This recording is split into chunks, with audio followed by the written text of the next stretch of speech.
Macabre Cast.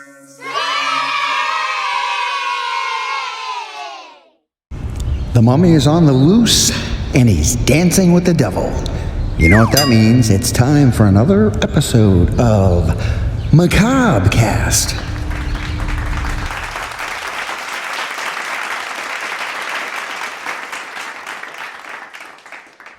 Doc Mark and Chorus, the little mummy, here to bring you another episode of Macabre Cast, where we'll be dropping R's where they belong and adding them where they don't. So the way Macabre Cast works is you send me your opinions, thoughts, and ideas by message through Messenger at Macabre Theater on Facebook, preferably a voice message. Always makes for a better show. And that's how we stay interactive. That's how we do this show together. Well, Dart, you're finally back. Where did you go on vacation? Well, I was on the beautiful island of Aruba. And boy, is it beautiful. And relaxing. Look at this guy strutting all this horror swag all around the island. Yes, I was there with much horror swag. And my horror books I'm reading, my magazines. What a great time, great island. Very expensive, but had lots of fun. What has been going on here? Grim Kim called and left a voice message.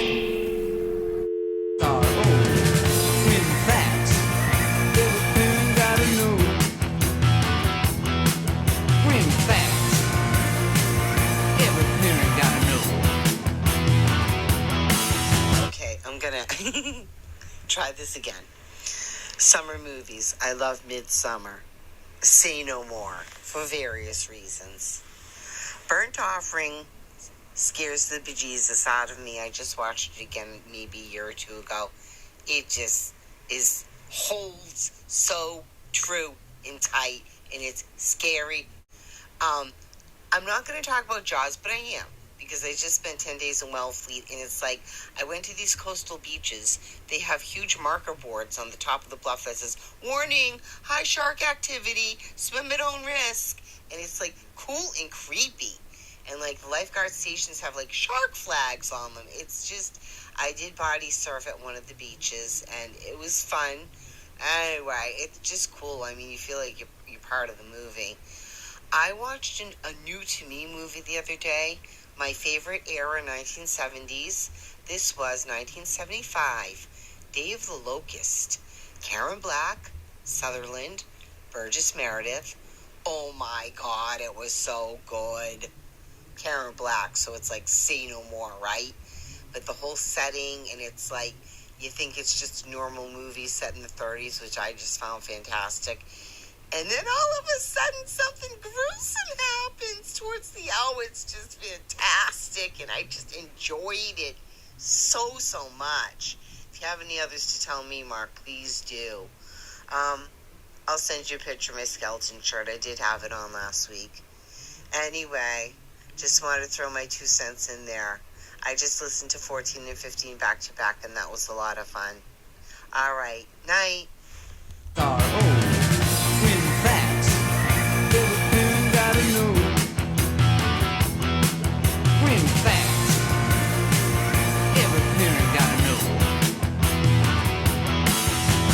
The Grim Facts with Grim Kim.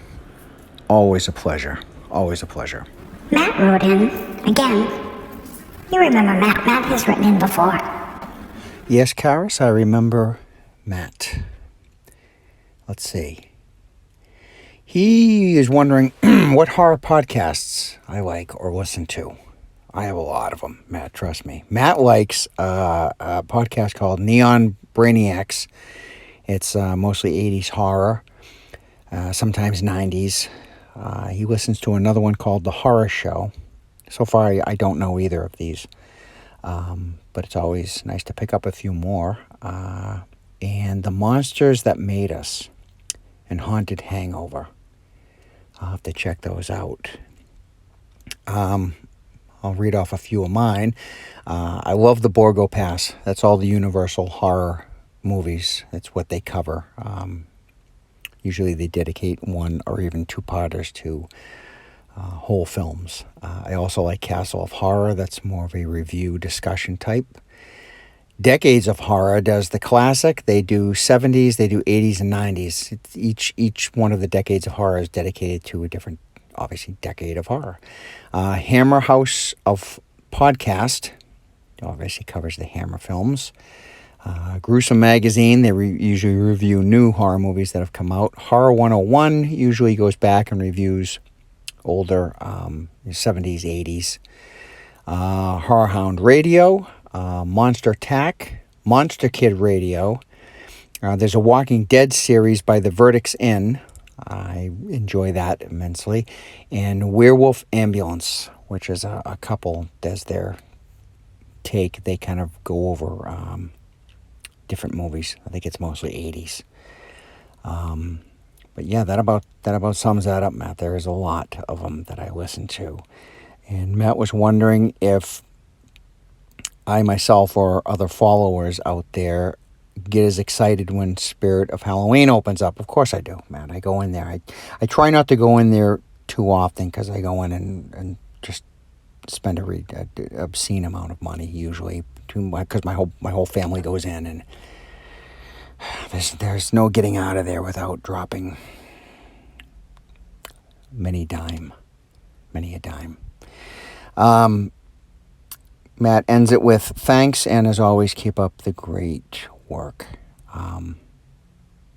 Thank you, Matt. Very appreciated, and thank you for writing in as often as you do. So this must have been nice for you, Dark, to come back after vacation to voice messages and letters. I hope this made your day.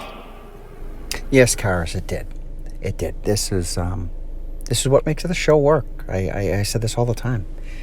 Participation, telling me what you're into, and I know we get a lot of repeat people on here, but they're the ones that are really into it. They're the closest part of this family, right? There's always room for more, but we love hearing from Matt. We love hearing from Grim Kim, Tina from Chicago. Keep it coming. Let's keep the discussion going.